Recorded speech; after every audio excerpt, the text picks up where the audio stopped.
Do you ever get to a point in your life where you're like, I can't believe I put up with this?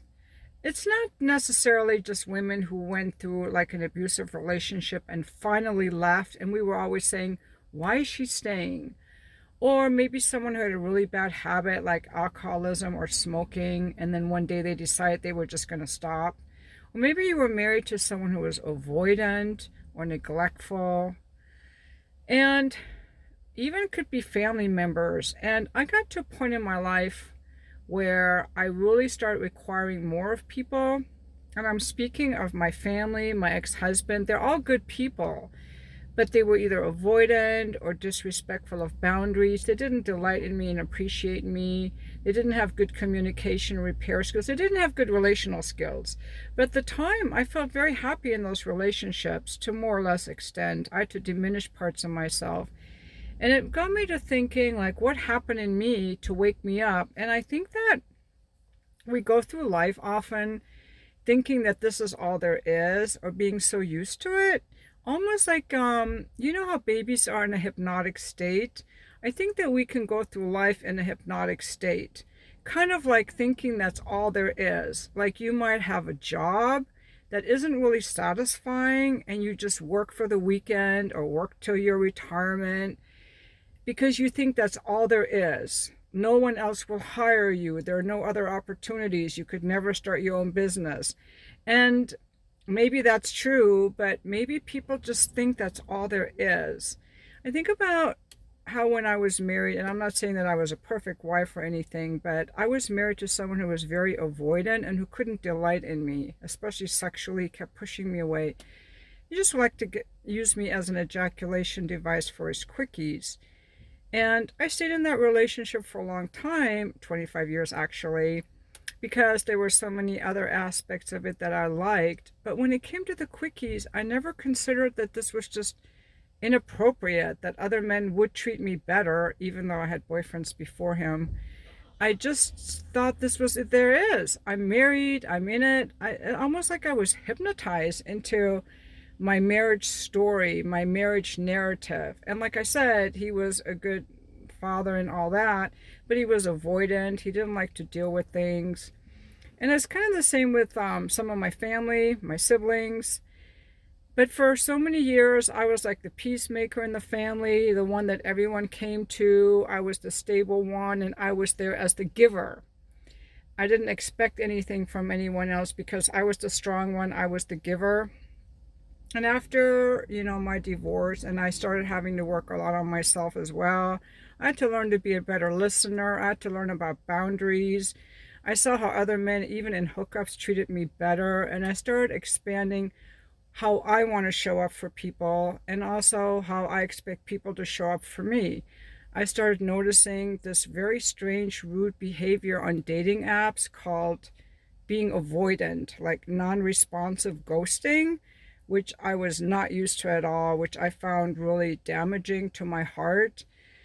I learned that I was not a good listener and that I was stuck in a lot of my narrative. I saw that I had accepted people not delighting in me or not treating me well sexually. I just accepted that as normal. I had accepted that I was the collaborator and the peacemaker in my family, that I didn't really require much for myself because I was the giver, and I overlooked boundary violations and people who had poor ways of communicating. I guess what I'm saying is what I didn't realize is that these people are not really functioning at a relational level, so I don't want them in my life. Now, some people might say I'm avoidant. I don't really like relationships, but I'm 63 now. And like 3 years ago, I got to the point where I didn't even want to interact with my siblings anymore. They're fun. Don't get me wrong. They're fun. They don't annoy me. They don't try to be mean, but they have poor boundaries and poor communication skills, low relational skills, because they've never been in a long-term marriage, either never married or just short term. And I think that being in a long-term relationship and working on yourself are important. Neither one of my siblings has ever worked on themselves. They don't believe in therapy or personal development. Neither does my ex-husband, by the way.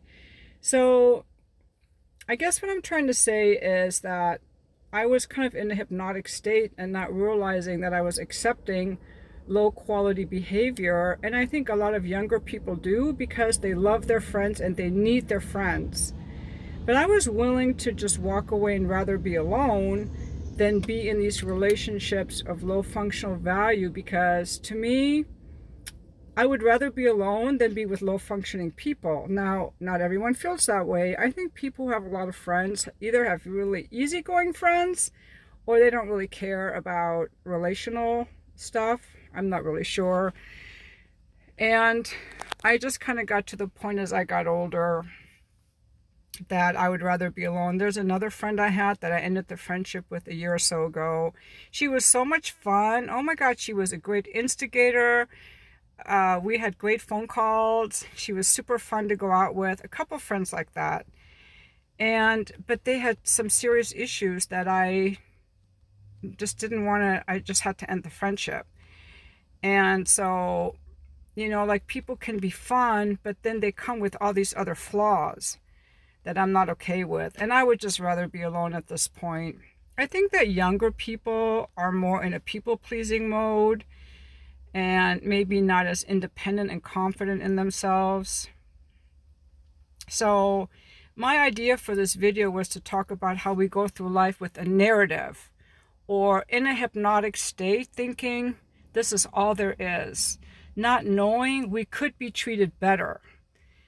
Not seeing maybe our own flaws, not seeing how other people are functioning at a low value, and that we're unhappy in these relationships, yet we stay. Or maybe we're avoidant and it's easier to be around people who are always complaining and we can help and fix them because we don't feel comfortable talking about ourselves, or because we know they don't really care, they're not really going to listen. In the case of my sister, she never really listens, which is why I eventually had to dump her. Because she's super fun, and for years I listened to all of her problems, for years and years and years. And then finally a couple years ago, I'm like, I'm going to start talking to her about what I have to say. And every time I start talking, she starts doing the dishes or shuffling papers, or if she's going for a run, she'll talk and talk, it'll be quiet, and then when I talk, she's running again, like not wanting to listen. So like, I guess I like being there for her for a long time, but now I'm like, I want something more mutually interactive. And her having all these problems all the time was probably because she was not a healthy person. I don't mean to rag on my family. I think we all have flaws. I have my flaws myself too. This is more about, I don't want to be around people that, I need people to be healthy in how they relate and have basic functional skills. All these people I'm not talking to have never gone to therapy and done personal development, because there's nothing wrong with them. Everything is everyone else's fault. Even though they're fun and easygoing, they don't gaslight, they're not abusive, they're not narcissists. They're just your regular person that has never worked on themselves and is a little too rough around the edges. And my standards have just gone way the fuck up. So that's all I want to make this video about. And thanks for watching.